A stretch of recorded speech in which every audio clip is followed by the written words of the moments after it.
Audio Jungle.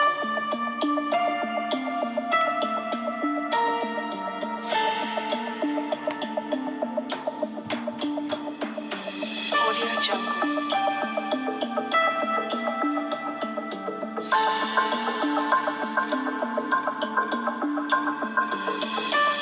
Audio Jungle. Audio Jungle.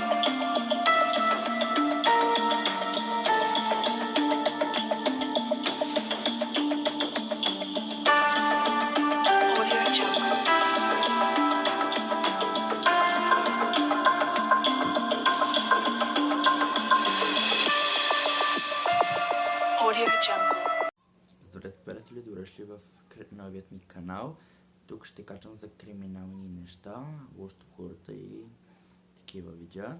Надявам се да ви хареса днешното видео. И днес съм ви подготвила някаква специална тема. И нека да започваме. Нека да започваме. Така ще си говорим за мистерията на Жанет де Палма. Тя е неофициалната жертва на сатанистите. Нали, тя е изгубена, не се знае къде е. Но сега ще ви разкажа някои от любимите градски легенди в американския фолклор идват с помощта на истински истории, а благодарение на огромните територии, с които разполага тази страна до днес. Архивите са неразкрити криминални случаи, продължават да се пълнят. Случаят на Жанет де Палма е един от действителните и фалмирани. Тя напусна дома си на 7 август 1972 година. Някой повече не вижда жива, знае си, че посетила приятел в Ню Джерси, а след това започват да излизат заедно, чието отговори и до днес не са открити. Нейното тяло е открито в скалиста местност едва след като едно куче успява да прибере от дома за трофей разклаща се ръка, след като разлагаща се ръка. След като няма отговори, някой не може да каже дали става въпрос за убийство или инцидент или нещо друго. Единствената интересна версия, която помага на създаването на градската легенда, е наличието на сатанистите. Каква е истината? Дали истината е, че Жанет е открила грешната компания, която се опитвала чрез жертвоприношение да върне Луцифер на управление. Или просто говорим за популярната сатанистка паника от 80-те години. Според разказите на различни нейни приятели и познати, тя е живяла добре семейството и се позиционира в върховете на средната класа. Всички са отредени християни и доста добри и разумни хора. Поне това е версията. Домът е красив и от него може да се наблюдава небесната линия на Манхътън, който времето го позволява. Живее в малко градче близо до голямата ябълка, като е далече от пороците на престъпността. 4 дни преди да изчезне от родителите, завинаги празнува своя 16-ти рожден ден. Признакът се посреща в безтесен семен кръг. И Жанет е пословична със своята скромност. На 7 август Жанет ще каже на майка си, че ще качи на влака, за да посети приятел, но неговите думи тя никога не стига до там. Не се обажда на майка си по телефона, че е пристигнала тогава мобилните телефони все още са мистерия и не съществува, че закъснее за вечеря. Нейните родители бързат да я обявят за изчезнала. Разследването продължило до 19 септември, когато един питомец ще бъде подмаден от миризмата на месо и с удоволствие ще се прибере с нещо върху която да точи зъбите. С това разкритие разследващите пристигат и водят със себе си хрътки, които да започнат да търсят някакви следи близо до така наречения дяволски зъб. Безширното тяло на Канет, т.е. Жанет, е официално открито. Около него са осветени редици дървени кръстове, които трябва да правят символичен гроб.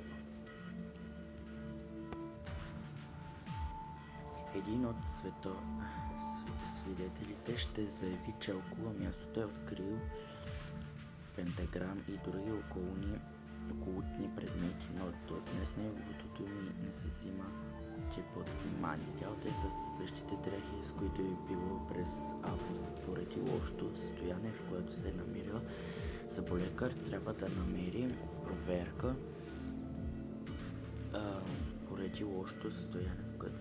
Съболекар трябва да намери проверка на единствената следа, която е запазена, и докато полицаите имат минимално време да проверят какво е наистина се случило и да потърсят отговори, медиите активират всичките си сили, за да разкрият изненадата и да говорят колкото се може повече, давайки много време на извършителите да се подкрият и бързо изчезнат с убийството на жена. Ще започне да се разказва историята на сатанистите. Мнозина ще се имят редица случаи, в които подобни инциденти са били факт. Антон Лавей още не публикува в сферата своята сатанинска библия. Чарлз Мансън вече е успял да завърши редицата убийства. Всичко това прави картината още по-цветна и инцидентът към поезията свят на САЩ ще превърне в началото на една нова култура. Семейството на жертвата ще бъде обвързано с религията, която изповядва, а полицията ще се насочи първо към тях, вярвайки, че ще има нещо народно при открадните християни. Районът откиване на правилчо е никой от различните пророци, които се опитват да оформят някакво ново движение, с които се създават и една далеч по-страшна картина. Най-накрая се стига до там, че разследването е извикано и местна вещица САЩ е страна на неограничените възможности. Следователно, в издирването винаги могат да се използват всякакви средства. По това време няма вестник, който да не говори за този случай. Твърди се, че в региона има тинейджери, подменени от това движение на начин някои по-страшните ритуали. В някои материали се говори, че ако тялото има обяснени животни, провесени от дърветата.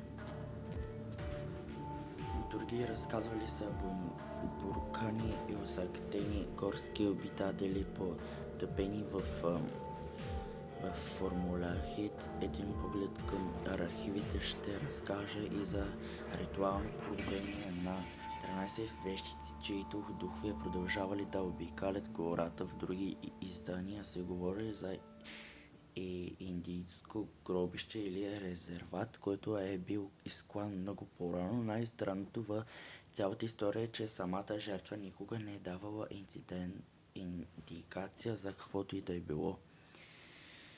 След това чудото приключва до края на случилото се. Хората забравят или просто се страхуват да говорят. На Жанет и точно по тази причина се ражда мълчанието.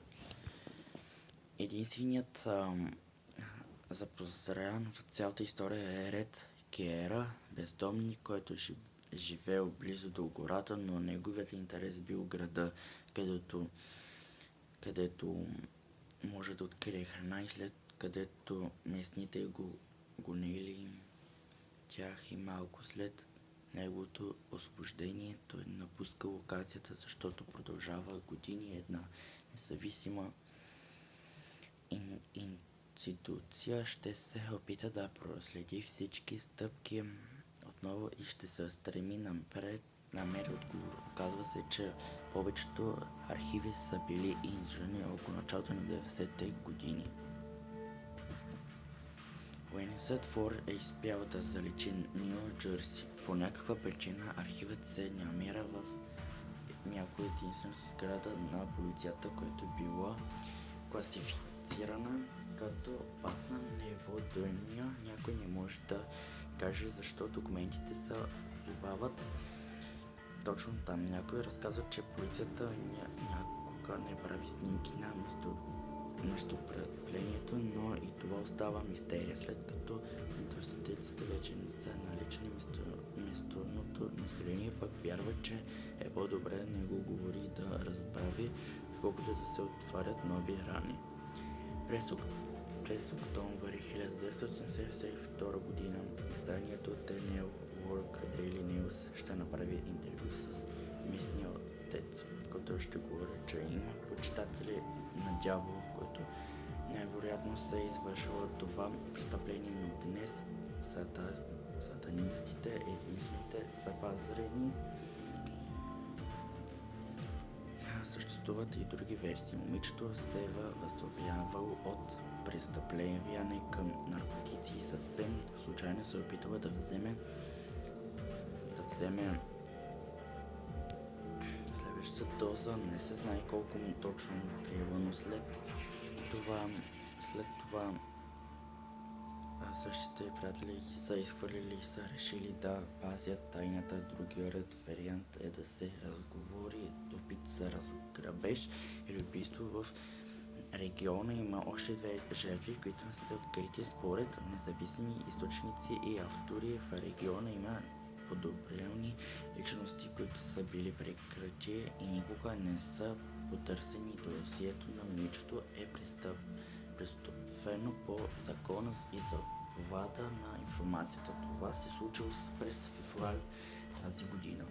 За него това е ясно, че няма никакви следи околни ритуали, жертвоприношения на животни или всичко друго изпитано в медиите. Липсвали колието и заедно ученицата. Дори това не е било достатъчно, за да се започне разследване, но днес случаят става като отворен, просто защото липсва информация. ДНК пробите, които никога не са били налични и официално са унищожени, се отнася за да са станосити, дори да има такива, те невероятно са изчезнали през следващото десетилетие, когато са били с какво друго да се забавляват.